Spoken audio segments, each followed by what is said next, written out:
Today on The Flush, we're headed to America's historic bobwhite quail country in search of wild coveys. Oh, almost forgot. Georgia also grows big bass. So we traded shotguns for fishing rods and went nose to nose with Georgia hogs. Oh, that's a big fish. All that and more coming up on The Flush. Good shot.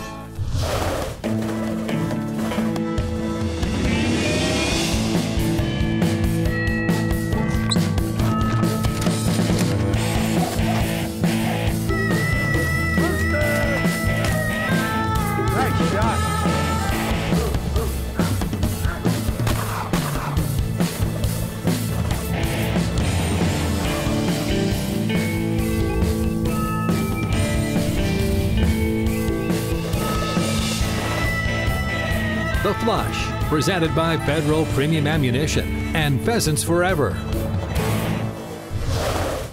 Hunting the bobwhite quail. Good shot.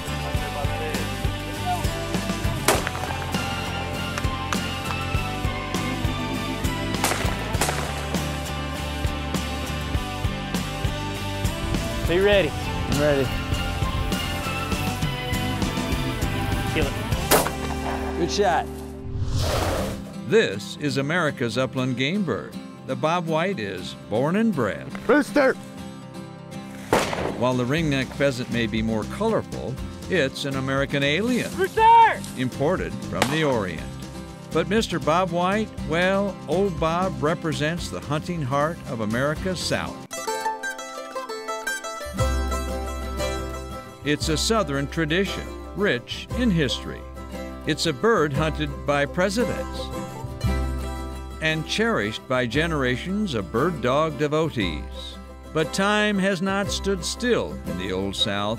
A few plantations may remain, but Georgia's fame for wild quail hunting has faded away like the shadows under a live oak tree. Which brings us here to southwest Georgia, to a place called Blue Springs Plantation. My grandfather actually bought this piece of property back in 1962. My great-grandfather was a very avid quail hunter, all about conservation, preservation, and loved to entertain guests. Meet Hunter Mountcastle. The passion for quail hunting runs in his veins too. But here on the plantation, Hunter has another goal: to keep alive those wild quail hunting traditions from yesteryear. Ready, Alice? Just take that in this afternoon, we got.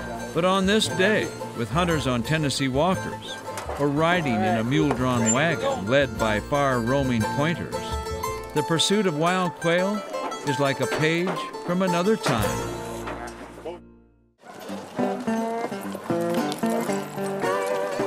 You kind of handle the horses? Horses and the mules here. Didn't like them at first, but now I sort of enjoy it. They always say a mule sort of a dumb animal, but that's not true.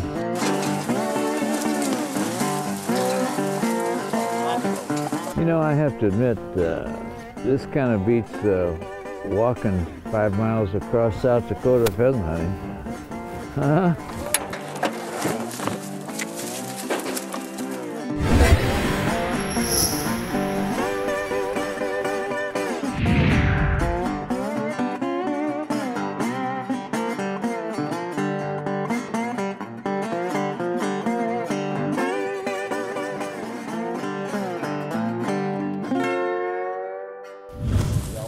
But it doesn't take long to find the first covey.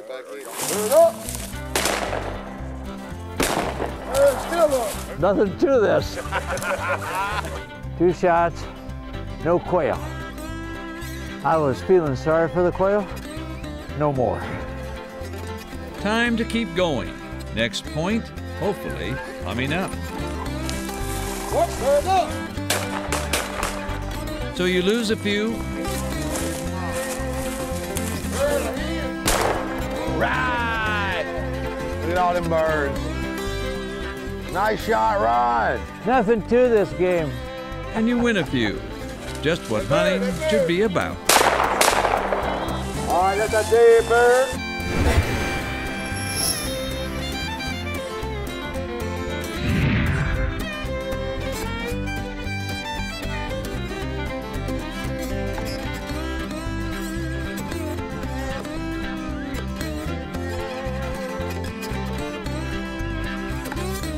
One thing about quail hunting, like any upland bird hunting, is a lot of anticipation.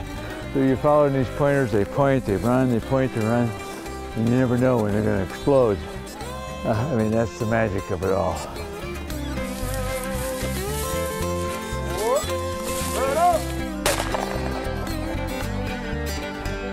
I'm claiming it.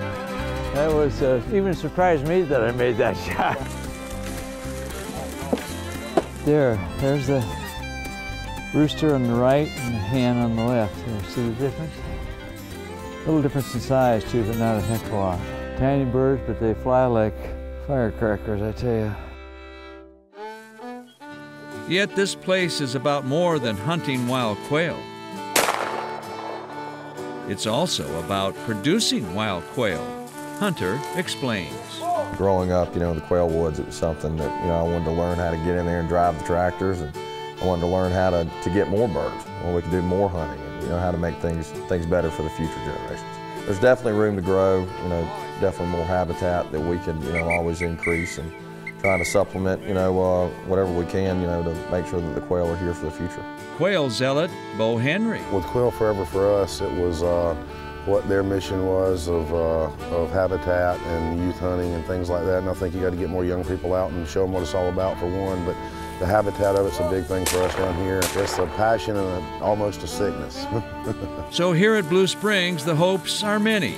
Hope to increase wild quail, hope to preserve quail hunting traditions, and hope the South forever is known as the capital of America's quail country.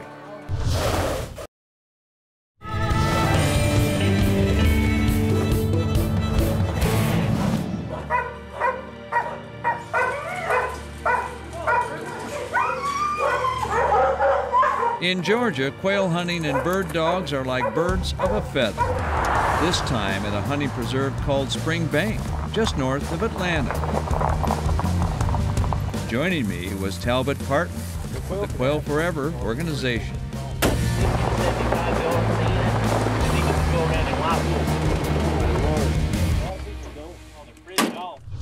All right, Lyle, I understand you have a surprise for me here, huh? I sure do, Ron. I'd like you to meet my dog. Oh, really? Oh, Black Lab, yeah. This is Miss Raven. You're kidding me. This is Raven. Oh, Raven, come here, baby. Lyle is Lyle McClure, manager at Spring Bank, where wild quail are encouraged and released quail are hunted. Game plan is we've got probably about 60 acres that we're going to try to cover right here, but try to work the dog's noses into the wind. And you have a couple of setters here, huh? Two setters, got Molly and Trooper. Minutes later, Molly and Trooper were on point. All right, fellas, be ready. Find them. Find them.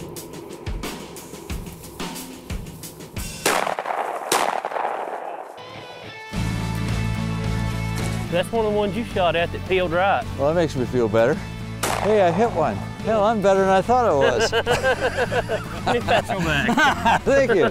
Now, me hitting a quail wasn't the only strange sight. What's going on there? It's got to be in that tree. Serious? Really? Is there a quail in that tree? Yeah, it's sitting right there in the tree. God, I don't think I've ever seen that. Fellas, I don't believe the dog's gonna be able to get up there to flush this one out. If y'all want to get on either side, I want to shake it out like a squirrel. As the morning heated up, so did the action. Be ready. I'm ready. Kill it. Good shot. Good shot. Wow, that bird's got 9 lives. While the released birds serve a purpose, Lyle also works the land to aid wild quail. You can kind of take a look around and see that the way we've actually did the plantation cut on the pines. You've got areas where we've got dense woods down in the draws that provides cover, but out in the fields we've actually got it opened up, so it provides the quail with the right type of habitat that they need. So not only to do what we do with our release birds here, but also to help support the wild bird coveys that we have. Later, we were joined by another bird dog zealot, Jim Hardy. Ready, guys?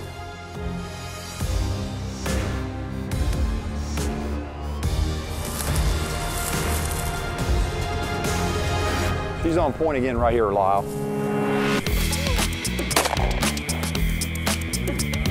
Nice.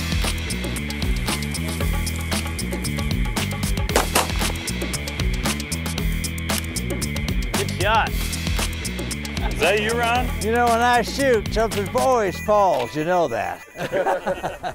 We were enjoying the hunt for sure, but the dogs, well, the dogs seemed to be having the most fun. Atta girl, come on, fetch him up. Look at that, look how pretty that is. It is gorgeous. The bird right in front of her on the ground. Oh my. If quail hunting is to persevere in America South, those bird dogs may get the credit. After all, it's the point that matters. It's the point we anticipate. It's the point that keeps us all coming back. The Flush, brought to you by Carlson's Choke Tubes, Polaris, Orvis, the official hunting and gear outfitter of The Flush, and by Yeti Coolers.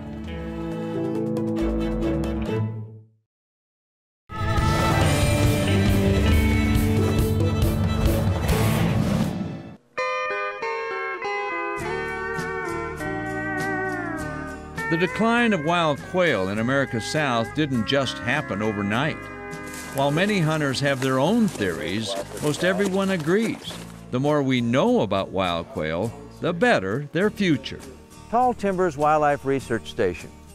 This place is unique for a couple of reasons. One, it's one of the few privately funded wildlife research operations in the United States. And two, if we're to win the battle of restoring wild quail populations in southeast United States, what happens here may be the reason why.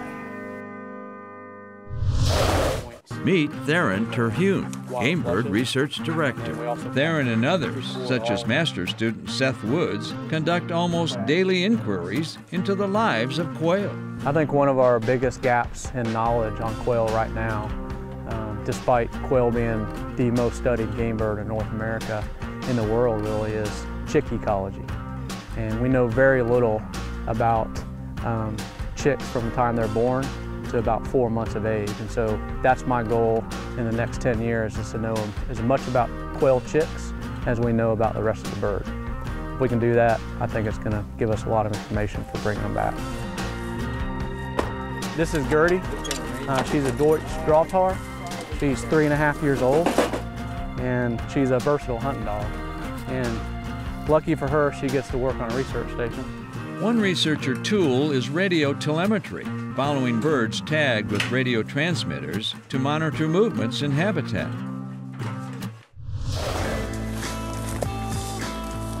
Dogs can point old scent up to about 3 hours. That's where a lot of people call them false points. And what we're finding is most of the time, sometimes it is genuine false points, but most of the time it's what we call unproductive points.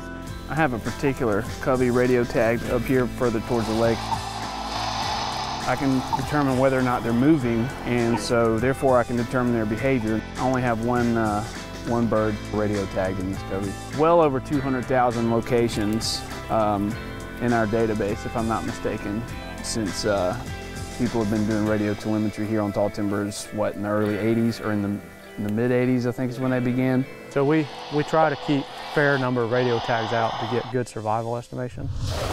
Minutes later, the radioed covey decides to skedaddle. Atta girl. Theron shoots up in the air, not at the birds, but just to please his dog. You notice one thing, as they came 150 yards or so, how many cut paths they came across. They never flew, they ran the whole way. And then they got to the edge of this field, and they had to make a decision, essentially. Am I gonna fly, or am I gonna try to bathe? While the researchers don't hunt radioed coveys, Theron does hunt unmarked quail for other research reasons. She's tracking them right there.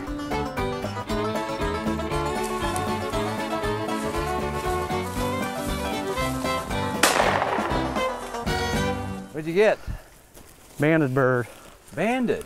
Yes, sir. So what will you'll learn now? Yeah, so we can tell the way that we band these. We have 6 digits. So this one's 1-4, so it was banded in 2014 of last year. And 140080 is probably banded in January because it's one of the first in the string. What would be a really old quail? Well, it's funny that you asked that. We have a saying that a 1-year-old quail has been dead for quite some time.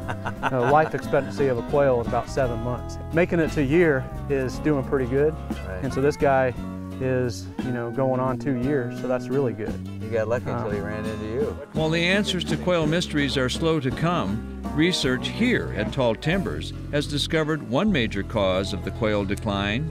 When I say Smokey the Bear, what comes to your mind? Smokey the Bandit. Why? Because he got away with a message. That message was fire is bad.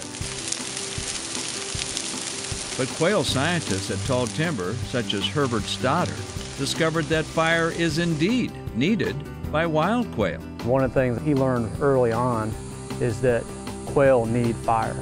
You can have fire and not have quail, but you can't have quail without fire. The big questions are with all the increased urbanization and expansion of the human population, how do we still apply fire on the landscape in order to bring back the quail that needs fire? Here on my left is a forest that hasn't been burnt for a whole long time, and it's not good quail habitat. Over here, this woods has been burned even just a year ago, and it is ideal habitat for quail. So now, this burning question. Does optimism fly in the minds of quail scientists today? As long as we can put fire back on the landscape and do the right management, I think that we have a shot to bring back quail in a lot of different places. I remain very optimistic that we can bring back quail. The Flush, brought to you by Federal Premium Ammunition. Every shot counts. Benelli. And Purina Pro Plan.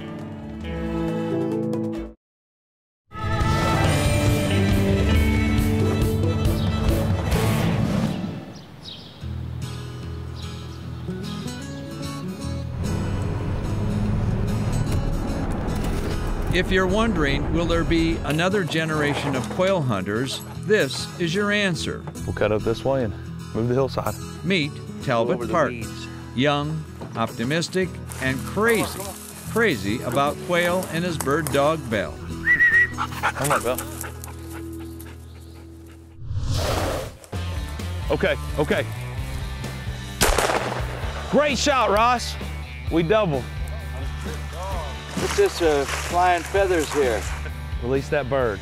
As a regional representative for Quail Forever, Talbot quit a high-paying job to devote his energy to his quail passion. We've started about 14 new chapters, and we just had great growth. People have maybe never even been quail hunting or getting involved simply because they care about the land. Quail have declined over 90% between Georgia and Florida. The only places that they're really even huntable numbers of quail are on intensively managed plantations. I'm 100% an optimist. I believe that not only can we bring back quail, we're already starting to. And proof was in the air. Get them up. Mark them. We've got more in here. Great shooting. Thank you, bud. Wasn't so good on the first shot, but it was pretty good on the second shot.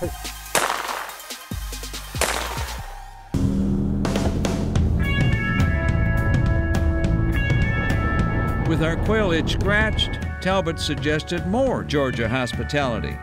He happened to know of a small lake full of dumb bass. You can't ask for more than that either. Is it Georgia tackle box? Yes, sir.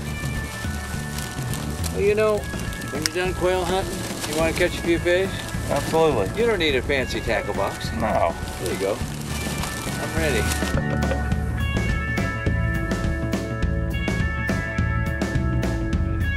Armed with a minimum of bass worms, we started casting.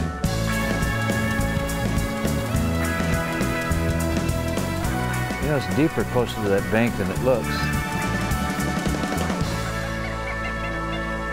We got some fish working right up in here. Bingo. Yes, sir. Yes, sir. Yes, sir. Fight, baby, fight. Flip it, flip it. Flip it there. Nice, nice, nice. Georgia on my mind. Thank you, buddy. Gotta say, it felt nice to feel a tug on the end of the line. Big bass.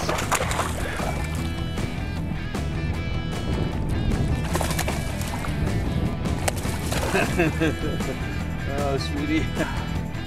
Yeah.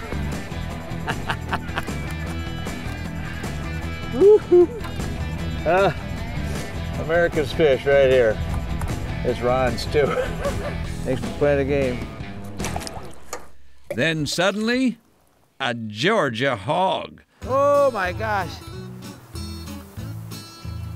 That is a big fish. Oh. Oh. Oh, that's a big fish.